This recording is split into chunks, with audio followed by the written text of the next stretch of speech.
Well, thanks a lot. It's great to be back on stage and to have this conversation, which is hosted together with the Atlantic Council, our great friends in the United States. And it's a privilege to have two ambassadors, two very prominent diplomats and experts on transatlantic issues here to discuss the most pressing challenges with regards to the transatlantic relationship. And I'll go straight to the point. Ambassador, I'll ask you first, Ambassador Fried. Here in Lithuania, we talk a lot about the US, and the most recent conversations were not necessarily always optimistic. I'm being politically correct, I suppose. So how would you kind of encourage us to think of the next chapter in the transatlantic relationship? I think Lithuania is already doing what it needs to do and thinking realistically about the possibilities and difficulties of working with the incoming Trump administration. I heard it from the president, heard it from the incoming foreign minister. They're thinking in the right way. Trump said, let's be honest about it. Trump said a lot of things during the campaign and before which caused a lot of Europeans and a lot of Americans to worry whether he still believes in the American grand strategy of supporting freedom and an undivided Europe and resisting Russian aggression. However, so far, the indications are that the Trump administration is not actually going to walk away from NATO. They're not actually going to give Ukraine to the Russians. General Keith Kellogg, who President Trump said he will appoint as his special envoy in Ukraine and Russia, has been giving pretty strong interviews supportive of Ukraine's sovereignty and independence. And the discussion this morning has been about the right issues, which is how to secure Ukraine after this stage of the conflict, given that Russia has not given up its aims to conquer Ukraine completely and turn it into a satellite state. So I think what Europe needs to do, and Lithuania in particular, is show the Trump people that it is willing to carry the proper share of the burden of defense. Lithuania is increasing its defense spending. Poland is already there. These are good things. It is the French and Germans have to do more, particularly Germany. They've got political problems at the moment. The Trump people won't care. They will insist that Europe do more. But if you listen to Trump carefully, he seems to be setting us all up for a success. Europe does more, and the United States can then say, well, we saved NATO. Trump can say, I saved NATO because I forced the Europeans to do more for their own defense. So this is going to be rough, guaranteed, but it could end successfully. And I think the Europeans, I've been in Berlin, I'm going this afternoon to Warsaw, I think the Europeans are already in the proper place. And I have to say that the Lithuanian ambassador in Washington is both active and thinking very clearly about these things, which is good to see. Great. Ambassador Skaisgirytė, how do you assess the current state of Lithuania and US relationship, and what are the priorities for the future? Thank you, Director, for your question. Indeed, I would like to make a small historical return. Lithuania and United States of America have diplomatic relationship for more than 100 years. More than 100. We celebrated it a few years ago. The United States was one of the countries which never recognized Lithuanian occupation and annexation by the Soviet Union. We never forget it. On the contrary, in Washington, Lithuanian legation continued to function after the Second World War and during the Soviet period until we regained independence and a proper Lithuanian ambassador was installed over there in Washington. So again, those relationships are going on for decades. It's not that President Trump arrives and something suddenly happens. No, we have a huge, long history which is bound to continue. Now, Linas, if you ask about President Trump, indeed, President Nausėda had an opportunity to speak with him already after his victory 2 times, I think, yeah, 2 times. One time it was a few weeks ago on the phone, and the other time just a few days ago in Paris. Both times President Trump said, Lithuanians, you are doing fine. You are doing very well. What did he mean? He meant our defense spending. That is indeed something that is important to President Trump. We saw it in the first term of president's tenure, that he demanded 2% of GDP from all NATO members. Unfortunately, this 2%, which was agreed in the Wales summit back in 2014, that means 10 years ago, is not yet fulfilled by all NATO members. The reality is such. Lithuania is doing 3.2% now, and next year we will do 3.5%. It's a comfortable allowance to say to President Trump, look, we are doing as much as we can because we understand that our security, first of all, is our own thing. We are ready to do it ourselves, first of all, and then ask our allies to come in. We are doing also a few things in economy. For example, President mentioned, by the way, the liquefied gas terminal, which is instrumental in our energy independence from, especially from Russian gas. So we are buying liquefied gas now in world market, and about 50% of that gas that reach Lithuania is American gas. Yeah, that's true. Again, we are very much interested in small and medium nuclear reactors that Americans are starting to produce. So there are lots of economic cooperation that's going on, that's deepening, and of course we are ready to continue. We are buying weapons from the United States. That's also true, and it's no secret about it. So our relationship is, I would say, it's more than strategic partners. It's strategic, something that for us, for Lithuanians, is inevitable, because in our understanding, without America, we will never be safe. This is something that we try to explain also to our European partners, because Europeans sometimes they think, oh, okay, but we can survive on our own. No. At the moment, in security and defense terms, European Union cannot survive on its own. Why? Because European Union does not have a strategic deterrent. Strategic deterrent is with the United States and with NATO. Thank you. Ambassador Fried, we have a new edition of Lithuanian Foreign Policy Review, where you published an article on the sanctions and the impact of sanctions on the Russian economy. And I encourage everyone who are here to take a look at the journal as well as find it online. So my question is whether we can expect the next administration to be as forceful, at least, as the current one in implementing the sanctions, or maybe even expanding them further, because it seems to be, not an exhausted resource yet. First, I agree with everything the minister said. Okay, she's spot on right. That is exactly the right way to approach Trump. Lithuania is doing its part. And by the way, our energy security is good business for you. Spot on. Thank you, Ambassador. I'm actually more interested at the moment on what the Biden administration is going to do with sanctions on its way out to the door. They hit Gazprom Bank about time, and I believe that the Biden people are preparing one last set of sanctions on Russia. I hope so. And the Trump people,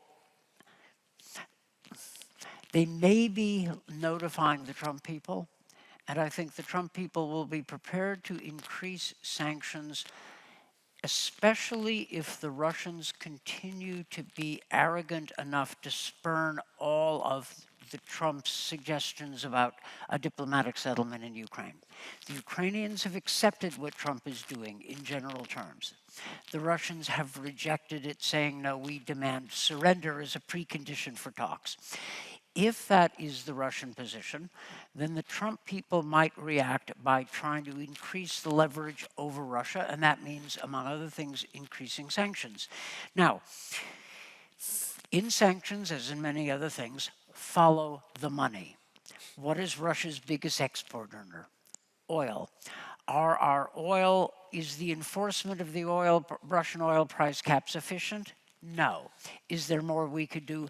Yes. And that is going to mean more pressure on Russia. It also is going to mean good business for the United States. The Trump people want to increase U.S. production of oil and gas and sales of oil and gas. And if you explain to the Trump people that there's an opportunity to take Russia's market share permanently, because it's good business and better security for everybody, they might be quite interested in that. So there is more the United States could do. Now, I don't know that this will be the case. The Russians at some point may decide to do some deal on Ukraine. If so, they will almost certainly insist that we lift sanctions. But the Trump people will still be interested in energy security and U.S. market shares of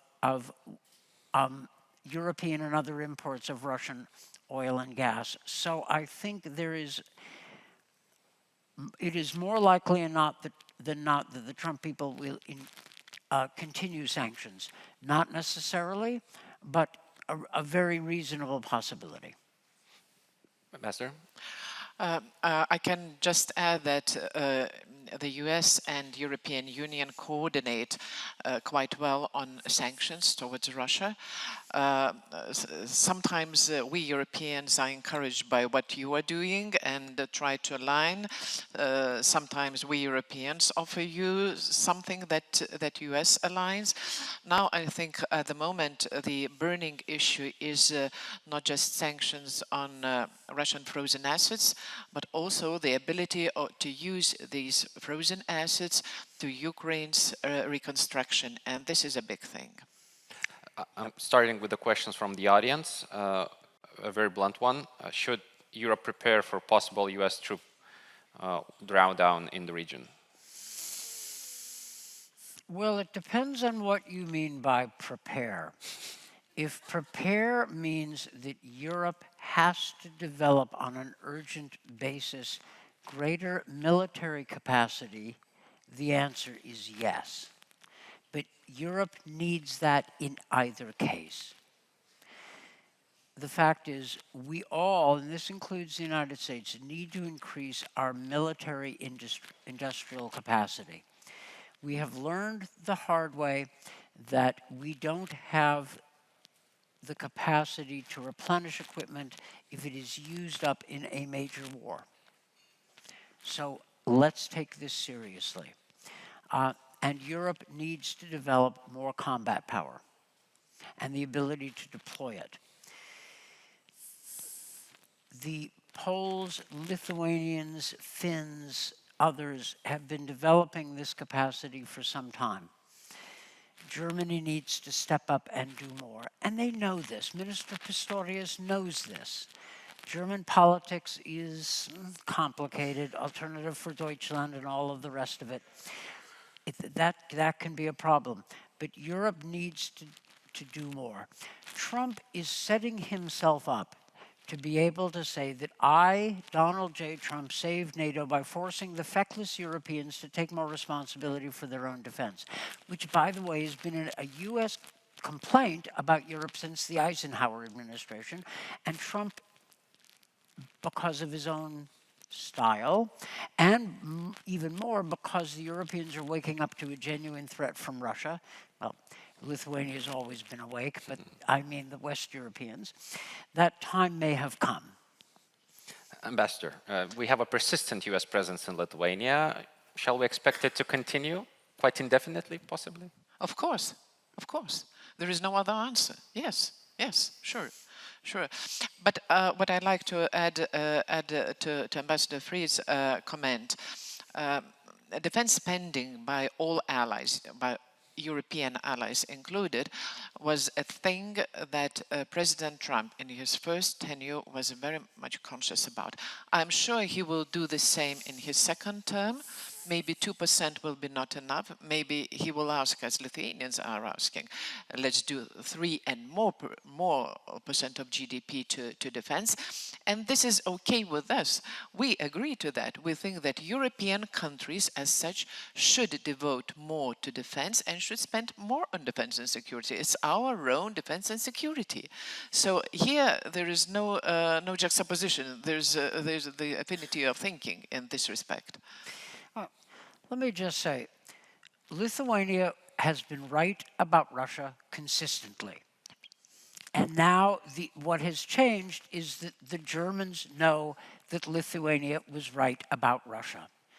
And let's be honest, the West Europeans often accused the Poles, Lithuanians, Estonians, Latvians, Romanians, others of being prisoners of history, over-emotional, Russophobes, and obsessed with the past. No, it turns out you all were right all along. And the fact is, the Germans now know this. The German intelligence agency has stated publicly that Russian sabotage is real and growing. No need for any American to tell any Lithuanians this. But that is changing the politics in Europe behind defense spending. And the moment is right to do this kind of a grand bargain with the Americans. The grand bargain is we Europeans will do more for our own defense. America will stick with us, and we will deal with the Russian threat, and we Europeans will help the Americans, especially on the economic side of dealing with China's exploitation of the world economic system. I'm speaking in rough terms, but the first 6 months of the Trump administration, when the Poles are in the presidency of the EU, is a good time to sketch this out. And the Lithuanians can play part of this because you were right. The Europeans in general know you were right, and the moment is right to push ahead in this direction. A very specific question for you, Ambassador Fried. What can we expect from Donald Trump with regards to China, and what could be the impact of that policy on Europe? There are a lot of people in Trump world, and I think the new administration will tend to be rather hawkish about China. There is a debate within Trump world about the importance of defending Taiwan. Okay, there are different views. On the economic side, there is certainly a strong view that China has gotten away with exploiting the international economic system, and that has taken away a lot of American jobs, taken away a lot of European jobs, and we need to work together. The question will be, will Trump prioritize working to blunt the damage China is doing to us all, that he will therefore turn to Europe as a natural partner? I think he should. But there are others who are more prone to go after all of the issues at once, to push against China, to push against Europe. In a recent interview, I think 3 days ago, Trump, today's Tuesday, so only 2 days ago. Yeah, meet the press. Trump talked about Europe not treating the United States fairly on trade, meaning the restrictions on imports of agricultural products because of the common agricultural policy. And he said this and other European protectionist measures have to change. Now, there is a basis for thinking that America and the EU can cooperate in certain sectors economically, and I think Trump is aiming to do that. It's not free trade agreements, it's certain kind of sectoral cooperation, and Europe will have to help us working against Chinese exploitation of various trade issues. So this is a tremendous amount of work ahead. It's not going to be easy, but it's possible. Anyway, that's a long, and I apologize for that, a long answer, but you can see the sketch of a Trump approach coming into view. Ambassador Skaisgirytė, is it a problem for us in the region that the US is clearly refocusing its attention to the Indo-Pacific in the long term? Is it an issue for Europeans? Well, Europeans are willing to keep Americans in Europe. That's definitely clear. But we understand that the United States as a global power, it has to share its attention to all hot spots. And yes, there are hot spots in the Pacific as well. How can we help? By the way, we also reshuffled lately our foreign policy, putting more attention to Indo-Pacific region and establishing diplomatic representations over there to be present and to be ready to assist if needed. So again, this is a major shift in Lithuanian foreign policy. By the way, Linas, in your expertise, in your research, you're also focusing more on Indo-Pacific. So this is a change that we accept. We think that we can be part of it. Nevertheless, it's our vital interest, existential interest, that Americans remain in Europe and in Lithuania. And my last question, your geopolitical wish for 2025, Ambassador Fried. All of our problems get a little better if Russia loses in Ukraine. For sure. Ukraine's victory, of course. There's a consensus on this. Thanks a lot for this conversation and the Atlantic Council for the partnership. Thank you.